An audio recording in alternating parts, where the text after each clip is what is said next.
So for these examples, we're going to use a quadratic formula and then work out the decimal values, and then we're going to confirm these decimal values from the graphs.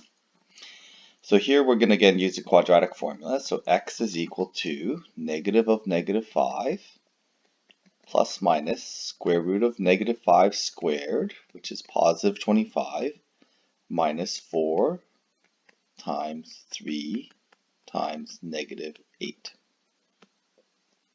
And that's all over 2 times 3. So we get 5 plus minus square root of 25. Negative is positive. 12 times 8 is 96. That's all over 6. So we end up with 5 plus minus 121 all over 6. And 121 is a perfect square, so we end up with 5 plus minus 11 over 6. Okay, so we get 16 over 6 as one solution, and negative 6 over 6 as the other solution. So we end up with, well, that's going to be 8 over 3 and negative 1. Okay, so when we graph this, we want to check this over by graphing. Okay, so when we graph this solution, the graph of this is going to be a parabola facing up.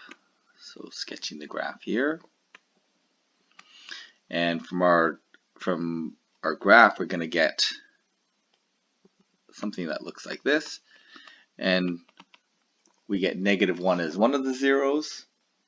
Okay, so I'm just using Desmos right now, so I can just touch on the roots. And I get 2.667, or 6 repeating as the other solution, and that's going to be the same as 8 over 3. Okay, so our graph does confirm our solutions here, and we can solve our quadratics by graphing. The difference is we have to rely on decimal values whenever we graph these, because they don't give us exact values. So same thing here, we're going to do solve for x by using the quadratic formula. So negative b plus minus b squared minus 4. Remember that the a has a negative on it, so negative 2. And that's all over 2 times, again, that's going to be negative 2. Okay. Simplifying this expression, we get 25 plus 80. And that's all over negative 4. And we get negative 5 plus minus square root 105 all over negative 4. Okay, so then working out the decimal values for this, okay, we're going to end up with so negative 5 plus square root 105 divided by negative 4, and I'm getting negative 1.31.